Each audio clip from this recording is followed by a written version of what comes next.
Okay, good afternoon, everybody. I'm very excited that I am going to be holding an interview today with Louise Vargas, who is the creator and the owner behind For Goodness Cake.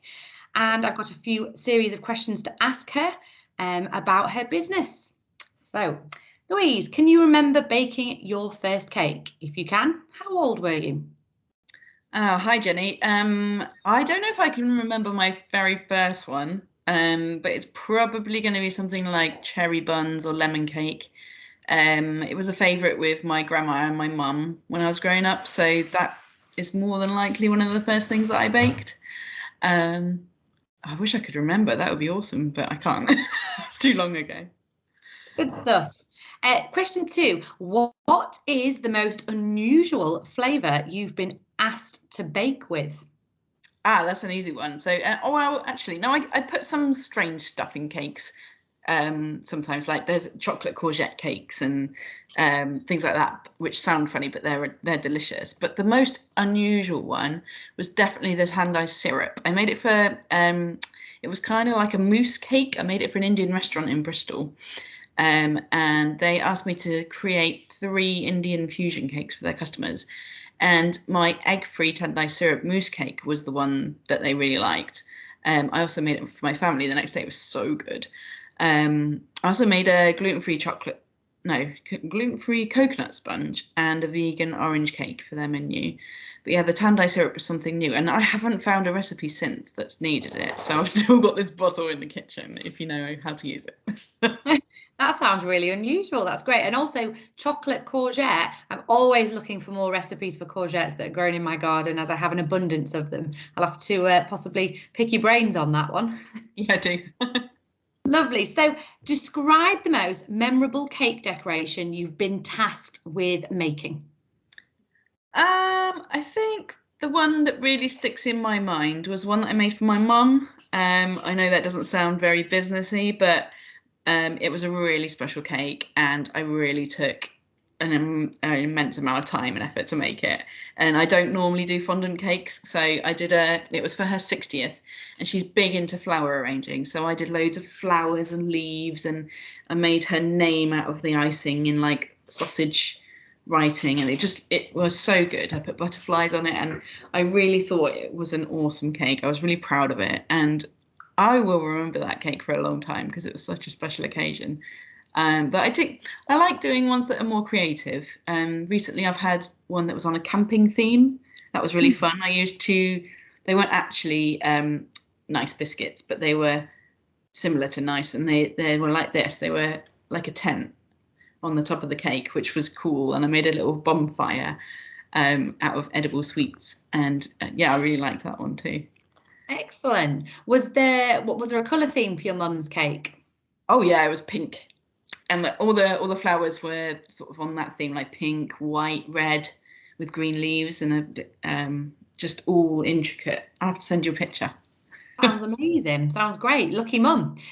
This is a great question. Have you ever had any baking disasters, whether that's for a customer or just for yourself? Oh yes, I had one last week. In fact, actually, last week I tried a new recipe. It wasn't a recipe I'd found. I was trying to create something with my almond essence that I hadn't used for ages, and I just put way too much in, and the little buns that I made just fell in on themselves. So it happens even to professional people. But I've had buttercream melting in the heat. Last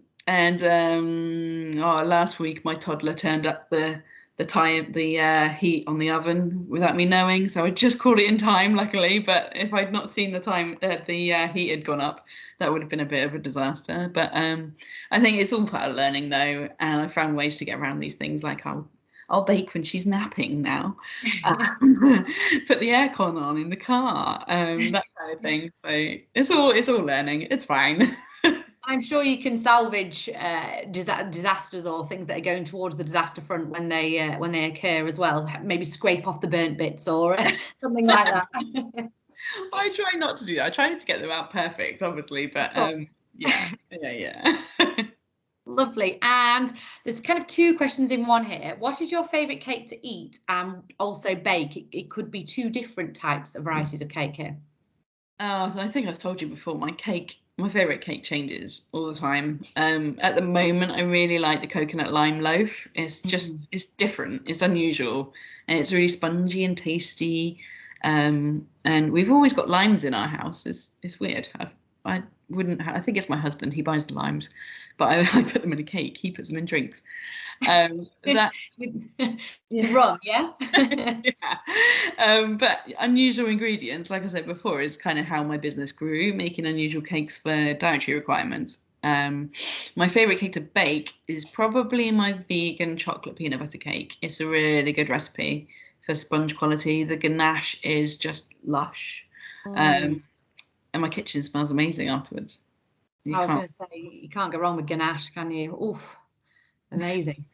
No, it's good. I got some white chocolate ganache recipe as well, which is really hard actually to make it smooth and delicious and not just completely oil based and things like that. So it's really fun to experiment with the ganache. It's like a science, isn't it, really? Putting all the ingredients together to Definitely. Well, I've got a follow-up question here that's not that you may not have heard yet. Do you use alcohol in any of your cakes? Of course, yeah. What's So your I favourite I alcohol to don't use? drink. So the alcohol that I put in is what I've stolen from my husband's cabinet. There's chocolate rum cake, which is pretty good. I've done a rose tequila cake, tequila rose cake. What else? Chocolate cake has had amaretto in it. Nice. Fruit cakes, like Christmas has brandy. Gin and tonic cake. That's one of my favorites. Oh, yum. Yum, Yeah. yum, yum. These sound right up my street, these do. So what's your favourite thing about being a small business owner? Oh, it's definitely that I get to bake more than I can eat. And it makes people smile. It's really rewarding when I get it right and people are really grateful, and people that don't think they can eat cake because they're gluten-free or they're vegan or they don't eat sugar, I can give them a decent cake and they're so happy. My best friend is vegan and I personally eat a low sugar diet, so I know how hard it can be to find good cake when you've got specific things that you can't eat. And it just makes me feel like I'm really achieving something and doing some good. It's only a really tiny thing in the whole world, but I think if everyone can eat cake that wants to eat cake, I think that's a winner. A cake can make a lot of people happy. Don't underestimate Yeah. it, that's for sure. So I'm sure you're bringing a lot of happiness to people.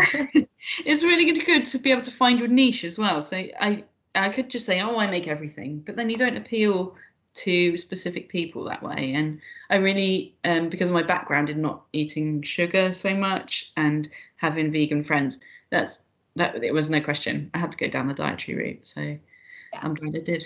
Yeah. Lovely. And my last question to you is, are you a starter or a dessert picker at a restaurant? A starter, definitely. I know I probably should pick the sweet. But I found most desserts in places we've been eating have been quite boring or they've been really, really sugary.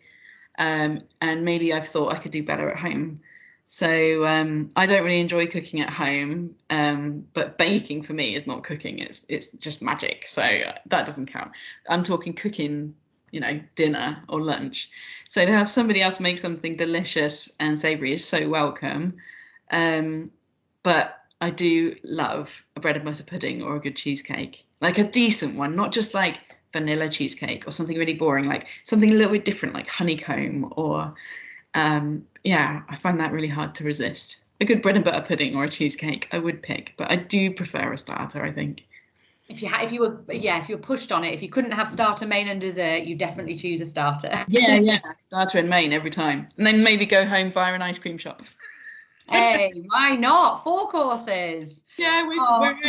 where I live, there's a co-op on the way back from most of the places you can eat in the village, and we quite often stop for an ice cream. Hey, ice cream makes people happy as well as cake. Why not? Oh, Louise, that's been really great speaking to you today about your business. I wish you lots of luck as it goes forward, and hope you don't have many more baking disasters. That it's all positive moving forward. Thank you. Thanks. All right.